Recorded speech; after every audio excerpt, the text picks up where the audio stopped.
আমরা কোন ধরনের গাছ চাই না। আমরা বাংলাদেশ রাইফেল চাই যারা অস্ত্র জনজমানে দিয়ে শত্রুর সাথে মোকাবেলা করবে। গত 15 বছর বর্ডারে আমাদের গুলি করছে, আমাদের লোক মারছে, বিডিআর পাল্টা একটা ফায়ার করতে পারতো না। সীমান্ত পুলের বিচার চাই। আমরা বিডিআর হত্যাকাণ্ডের বিচার না হওয়া পর্যন্ত এই ছাত্র জনতা এই রাজপথ ছাড়বে না। বিগত সময়গুলোতে বিচার পাই নাই আমরা। বিচারের কার্যালয়ে, পুলিশের কার্যালয়ে, ডিবির কার্যালয়ে আমাদের ফ্যামিলিগুলো ঘুরেছে, তারা কেউ বিচার পায় না। কিন্তু এই পুলিবাসিং এর কালচার যদি এখনো থাকে তাহলে অন্তর্বর্তীকালীন সরকারকে তার জবাব দিতে হবে। আমরা যারা আমাদেরকে হাইকোর্ট দেখাচ্ছেন, মন্ত্রী পরিষদ কার্যালয় দেখাচ্ছেন, যারা স্বরাষ্ট্র মন্ত্রণালয় দেখাচ্ছেন, তাদেরকে শুধুমাত্র একটি কথা বলে দিতে চাই, যে হাইকোর্ট আপনি দেখাচ্ছেন, যে মন্ত্রণালয় আপনি দেখাচ্ছেন, তাই ছাত্র জনতার অভ্যুত্থানের রক্তের উপর দাঁড়িয়ে প্রতিষ্ঠিত।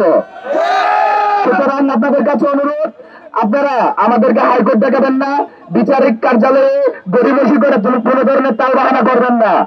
আমরা দ্রুততম সময়ের মধ্যে বিডিআর হত্যাকাণ্ডের বিচার চাই এবং সীমান্তে প্রত্যেকটা খুনের বিচার চাই। আমরা কোন ধরনের গাছ চাই না যেখানে ইন্ডিয়ান বাহিনী আমাদেরকে খুন করবে আর আমরা সেটা গাছ দিবে দেখবো।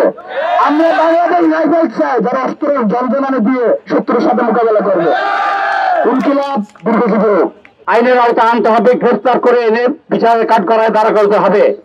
আমি আরো বলছি বিডিআর ইনসিডেন্ট, বিডিআর হত্যা ঘটানোর পরে যারা আস্থার মাত্রা ট্যাকেল দিয়েছে এই হাসিনার হয়ে, তাদেরকেও বিচারের আইনের আওতায় আনতে হবে।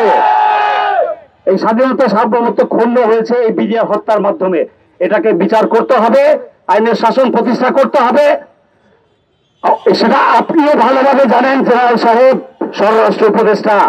আমি যে একটা নাছরবান্দা এটা আপনিও জানেন খুব ভালোভাবে। কোনো মাপ নাই, কোনো তালিবালি চলবে না। অনতিবিলম্বে বিডিআর কমিশন গঠন করুন। ধন্যবাদ সকলকে। অতীত ঐতিহ্য আছে 100 বছরের, সেই বাহিনীটাকে ধ্বংস করা হয়েছে। গত 15 বছর বর্ডারে আমাদের গুলি করছে, আমাদের লোক মারছে, বিডিআর পাল্টা একটা ফায়ার করতে পারতো না। আপনারা জানেন এর আগে আমি এতটুকু বলতে পারি, আমাদের বিডিআর সৈনিকরা এতটুকু প্রশিক্ষিত, এতটুকু উচ্চ মনোবল যে আমাদের একটা বিডিআর ওদের 10টা বিএসএফ এর সমান। এই বিডিআরকে আবার পুনরায় বিডিআর বাহিনী হিসেবে গড়ে তুলতে হবে। নিরপরাধ অনেক বিডিআর সৈনিকরা জেলে আছে, শাস্তি যাদের শেষ হয়েছে এবং নিরপরাধরা সকলের আমি মুক্তি চাই। আর কোন নতুন মামলায়, ফলস মামলায়, এক্সপ্লোসিভ মামলায় ফালতু বিজনেস রাখেন আপনার ফালতু বিজনেস সব ক্যান্সেল করেন। অনতিবিলম্বে ওদের মুক্তি চাই। যে সমস্ত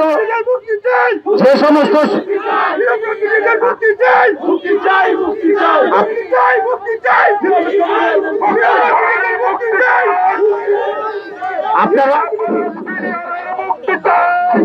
আমাদের যারা পরিবার আছেন, শহীদ পরিবার, তাদেরকে এখন পর্যন্ত শহীদের মর্যাদা দেওয়া হয়নি, বিচার তো হয়ই নাই। আমাদের কথা বলে সারা বাংলাদেশকে জানানো হয়েছে আমরা অনেকভাবে বেনিফিটেড। আমরা যেখানে যাই সেজন্য অনেক আমাদের লজ্জার মধ্যে পড়তে হয়।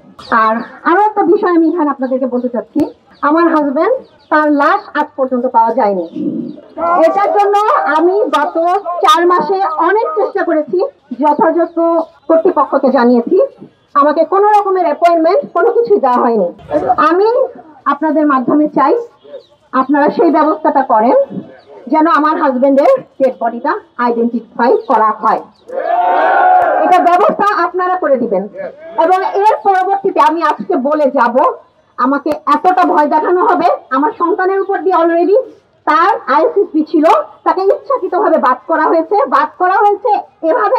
এবং আমাকে জানানো হয়েছে যে আমার ছেলেকে বলা হয়েছে তোর মা যদি মুখটা বন্ধ রাখতো তাহলে এই কাজটা হতো না। তুই কোয়ালিফাইড ছিলি কিন্তু তোকে নেওয়া হয় নাই।